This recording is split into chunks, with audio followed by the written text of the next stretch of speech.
ओम श्री गणेशाय नमः, श्री सरस्वत्यै नमः, श्री परम गुरुवे नमः। भवानी शंकरौ वंदे श्रद्धा विश्वासरूपिणम्, याभ्यां विना न पश्यन्ति सिद्धाः स्वान्ताः स्थमीश्वरम्। प्रिय स्नेही जन, सुहृद जन, संबंधी जन एवं भगवत कथा रस के रसिक जन सभी को मेरा सादर प्रणाम।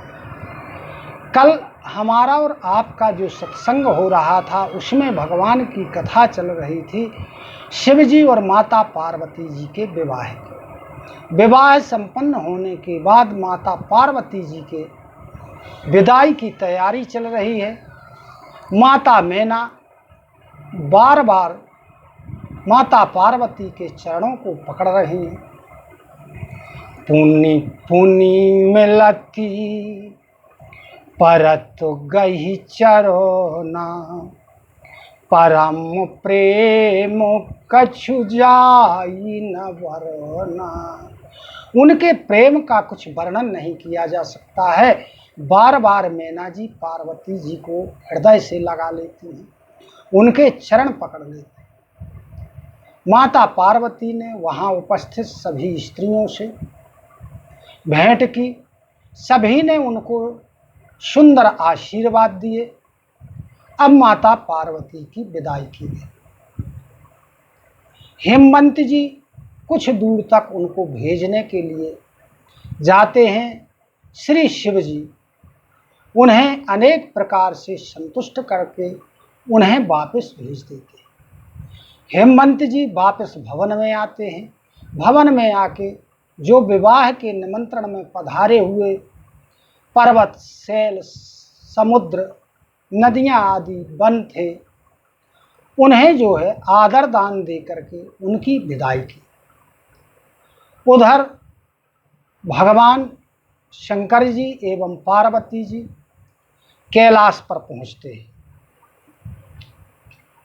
यहाँ गोस्वामी श्री तुलसीदास जी कहते हैं कि जगत मातु पितु शंभु भवानी, तेहि श्रृंगार न कहूँ बखानी। तुलसीदास जी कहते हैं कि श्री शिव जी और पार्वती जी सारे जगत के माता पिता हैं, इसलिए मैं उनके श्रृंगार का वर्णन नहीं कर रहा। लिखते हैं कि बहुत काल तक श्री शिव जी और पार्वती जी विहार करते रहे। कुछ समय बीत जाने के बाद 6 मुख वाले स्वामी कार्तिकेय जी का जन्म होता है।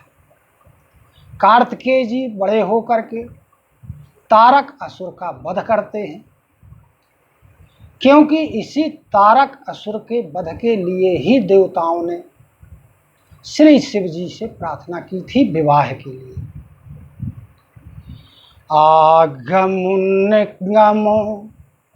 प्रसिद्ध पुराना, सन्मुख जन्म सकल जग जाना।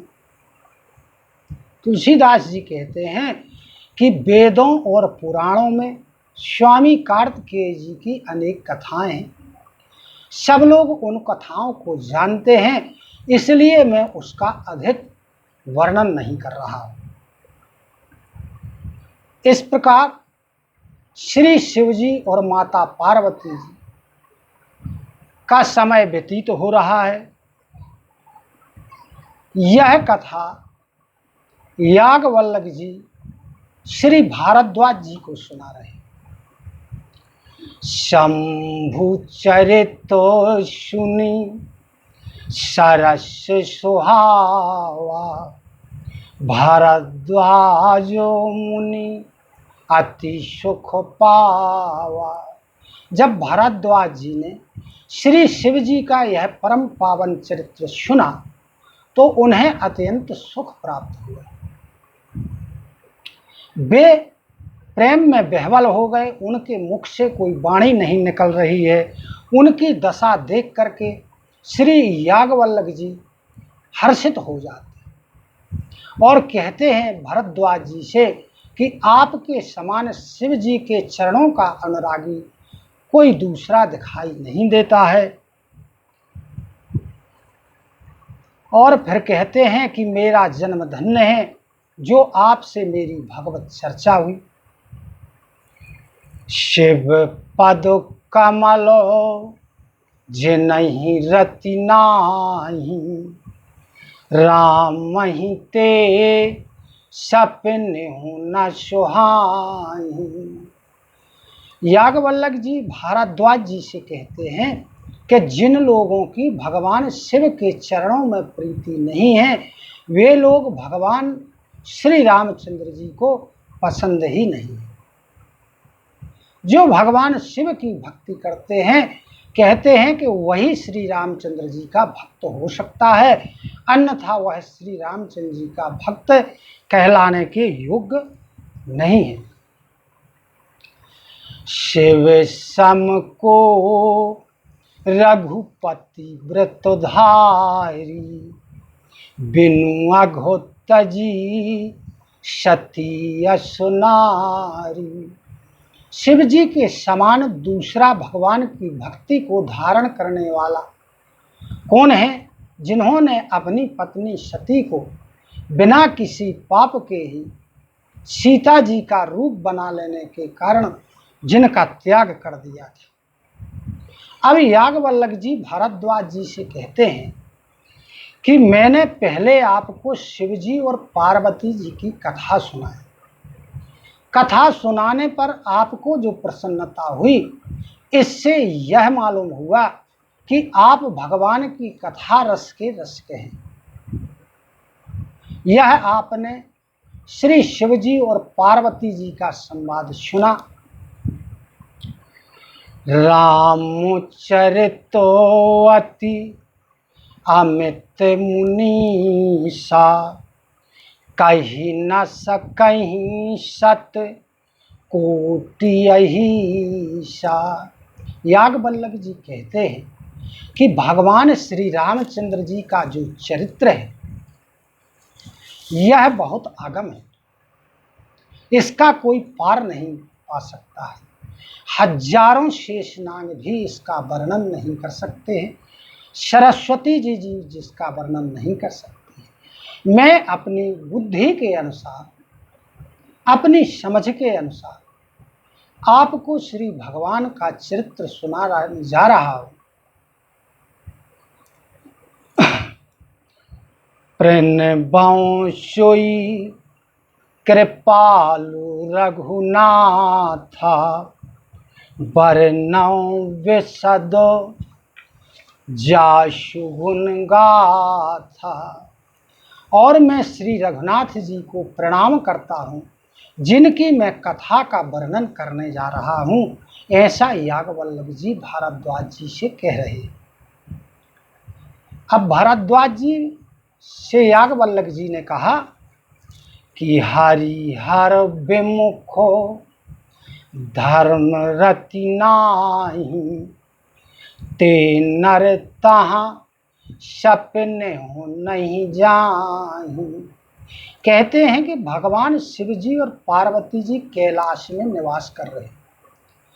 वहाँ पर अनेक ऋषि मुनियों ने, गंधर्वों ने, भगवान के भक्तों ने, देवताओं ने वहीं पर अपने स्थान बना लिए हैं और भगवान की सेवा पूजा करते हैं।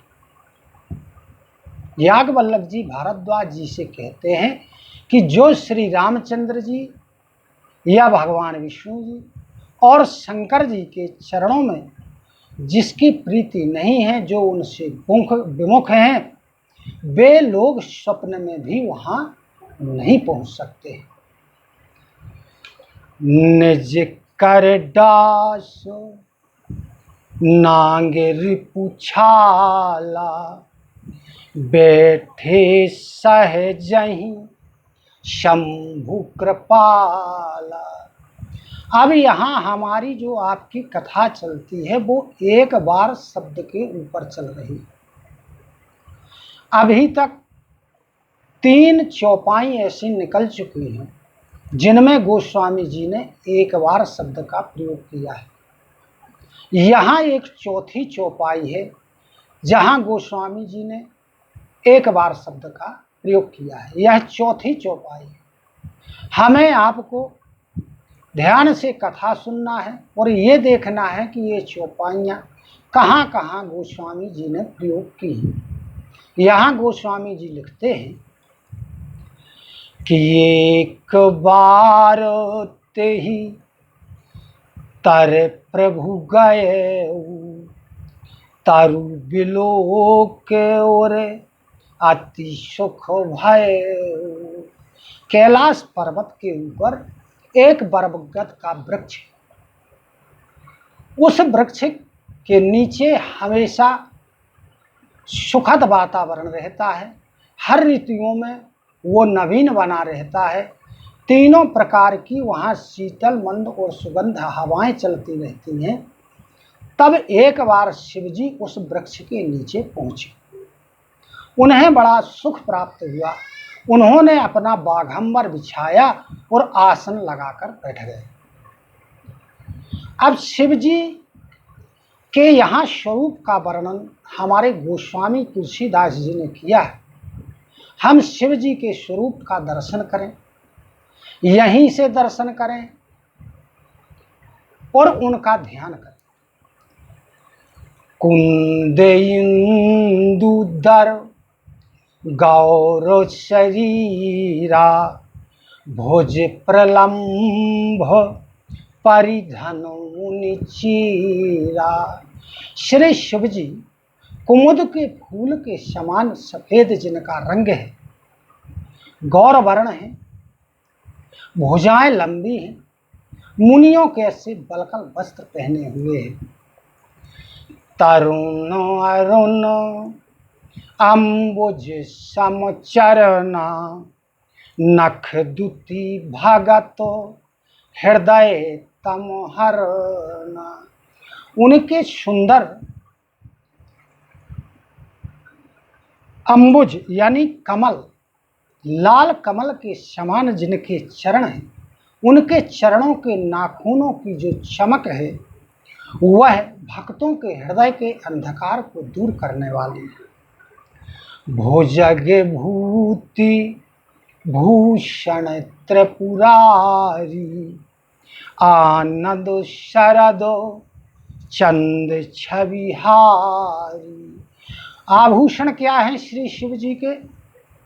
सर तन में भभूति, ऐसा उनका श्रृंगार है। और उनका जो मुख है वो द्वितीया के चंद्रमा की द्युति को भी हरने वाला है। वो शरद पूर्णिमा के चंद्रमा की शोभा को भी हरने वाला है। जटा मुकुट सुर शरद शिर लोचन नयन विशाल नील कंठ लावण्य निधि शोहे बाल विधु व्याल। कह रहे तुलसीदास जी कि सिर पर जटाओं का मुकुट है, गंगा जी विराजमान हैं, नेत्र बड़े विशाल हैं, सुंदर हैं, नीला कंठ है, सुंदरता के भंडार हैं और द्वितीया का चंद्रमा जिनके मस्तक पर शोभायमान हो रहा है। बैठे सो है काम रिपु कैसे धरे शरीर शांत रस जैसे। और वहाँ बरगद के वृक्ष के नीचे वो बैठे हुए ऐसे शोभायमान हो रहे हैं मानो शांत रस साक्षात रूप धारण किए हुए बैठा हो। पार्वती भल अवसर जानी गई शंभु पही मातु भवानी। माता पार्वती ने देखा कि शिव जी शांत मुद्रा में बैठे हुए हैं, अतः उनने अच्छा अवसर समझ करके और माता पार्वती शिव जी के पास पहुंची। अब माता पार्वती शिव जी के पास पहुंच करके क्या कहती हैं, ये हम और आप कल की कथा में श्रवण करेंगे। इसी के साथ सादर नमन, सादर प्रणाम। जय सिया राम, जय श्री कृष्ण। धन्यवाद।